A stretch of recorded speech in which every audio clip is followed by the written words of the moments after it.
Matt, look, we've spoken about this before. I'd love you to bring us up to speed on, where the takeover situation looks like at Everton at this moment in time. It won't be MSP Capital Sports, it won't be 777 or the Freed King Group. Fascinatingly, a name that's popped up is John Textor, co-owner of Crystal Palace. How feasible is this takeover? Oh, are you coming to me for good news?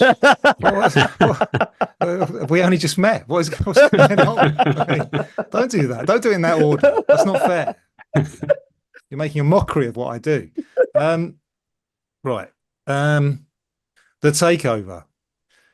Nothing's happening at the moment. All right. I could stop there. Hmm.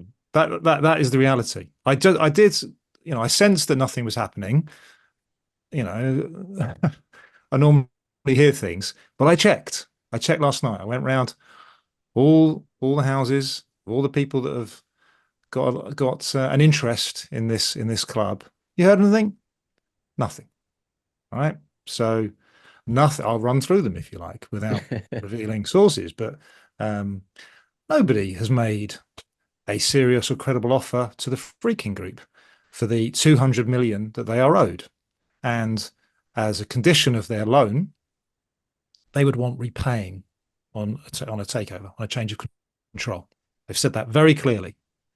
Most big loans come with that string attached. No one's spoken to them.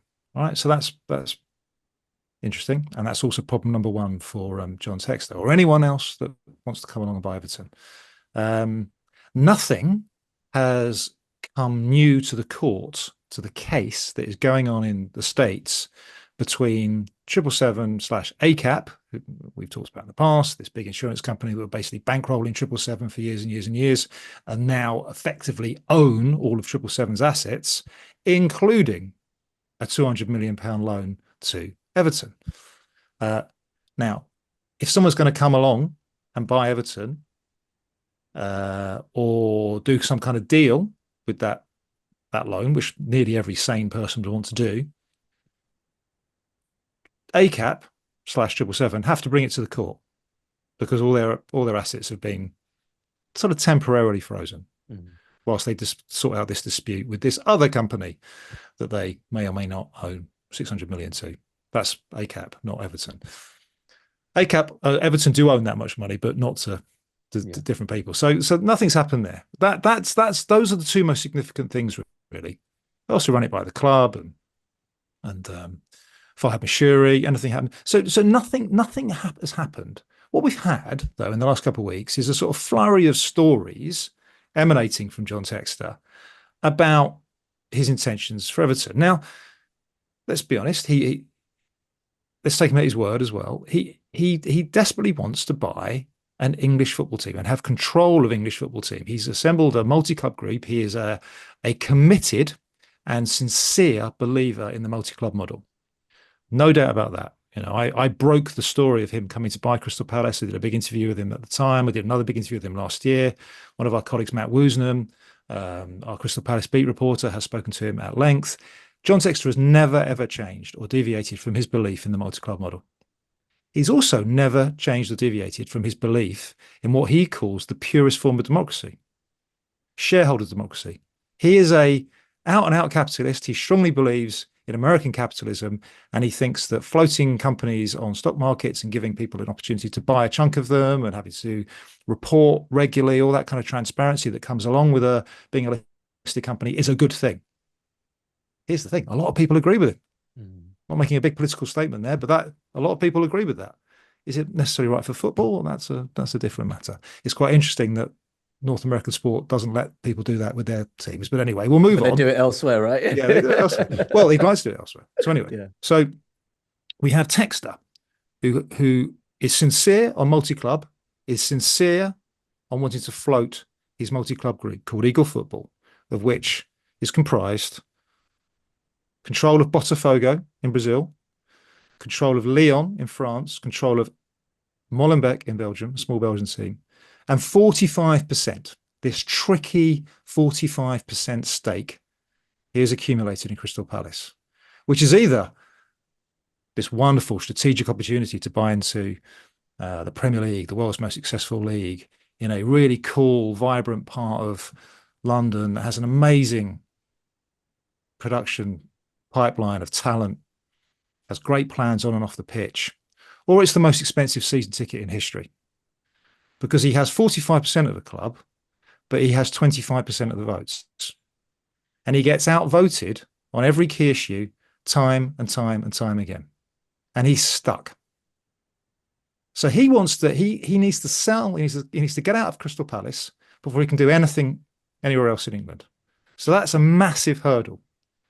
Now, the other thing is, fine, you'd say, okay, we'll just sell it. Presumably someone will buy his stake in Crystal Palace, and someone will, but not at a premium. What's it worth, Matt? What is that stake in Palace worth? Well, it's worth what people are willing to pay for it, Phil, which we can say about anything. And at the moment, and he's been trying to sell it via people like me with interviews when it was subtle, and then less subtle, i.e. hiring a big bank to put a great big sign out there and send brochures and what have you. He's been trying to sell it for over a year.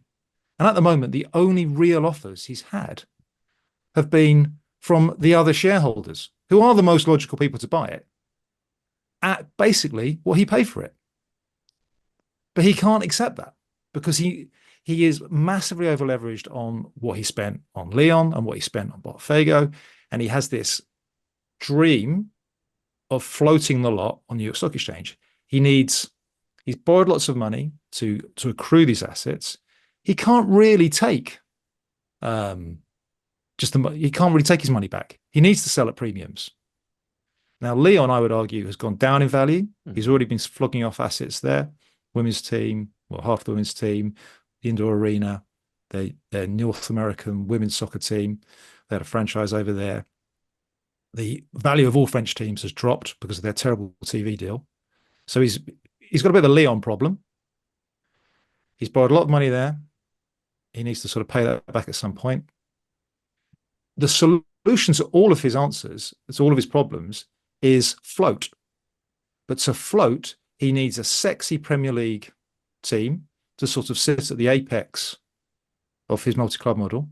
He hasn't got it at Palace because his partners at Palace aren't really interested in multi-club.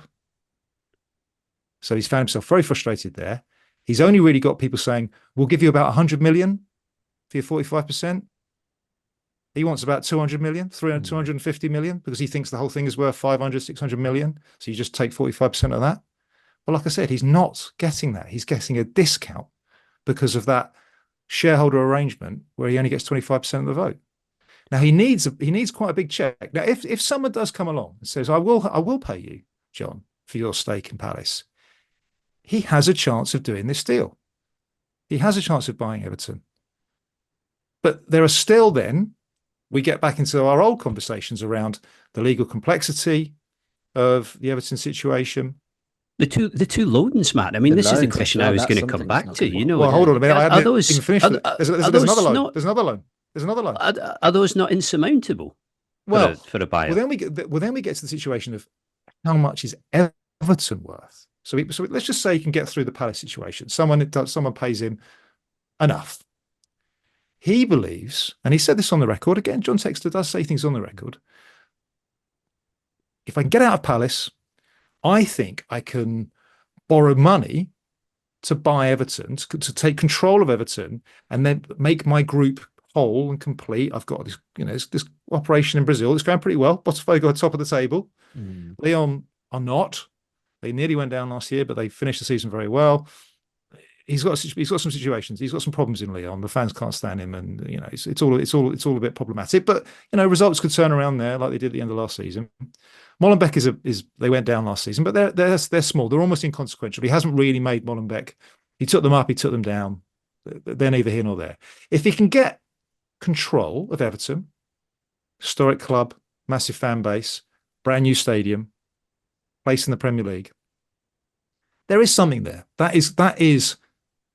If we're looking at multi-club groups out there, quite a cool one. Now, whether you think the whole thing can work or not, I don't know. It is pretty much an unproven thesis at the moment. But he'd at least be able to say, I'm doing it.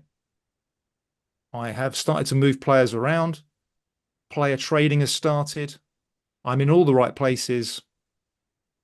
do you like my thesis, yes or no? He would have something he could take to market, and he thinks he can borrow on the new stadium. He thinks he can leverage up at Everton. But we have talked about this before. This is pretty much the same idea that the Freaking Group had. This is pretty much the same idea that 777 had. Everyone has the same idea at Everton: fan base, history, new stadium, place in the Premier League.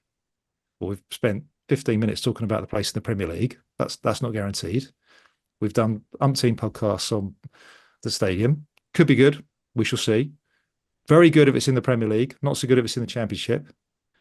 And Phil, we then get to Everton, heavily loss-making. They've lost 450 odd million, whatever it is, over the last few years. Those losses haven't got better, but they got worse from 22 to 23. I've mentioned the two big loans. There's another one to rights medium funding. They're more patient, they're more long-term lenders, but that's another 200 million there. So that's 600 million to three people, three different groups in secured loans. There's 450 million to Mashiri as well, but that's gone. Forget that. 600 million of debt at Everton before you get into, I need to spend some money on the team. I need to finish the stadium, which admittedly hasn't got much more to be spent on it. So I think I've spoken for long enough. I think you get the idea. Everton are a long way from being bought. Could John Textor do it? Yes. He has less than zero. He has a chance. I think it's a small chance because he's got his own issues to deal with. And then before he even gets into the Everton issues. But that's where we are. If you want to watch more episodes of the show, please subscribe to the channel. We'll be joined by the likes of David Ornstein, Matt Slater, Adam Crafton, Carl Anker, and plenty more through the season. If you'd like to listen to the episodes in full in audio form, search The Athletic FC wherever you get your podcasts from.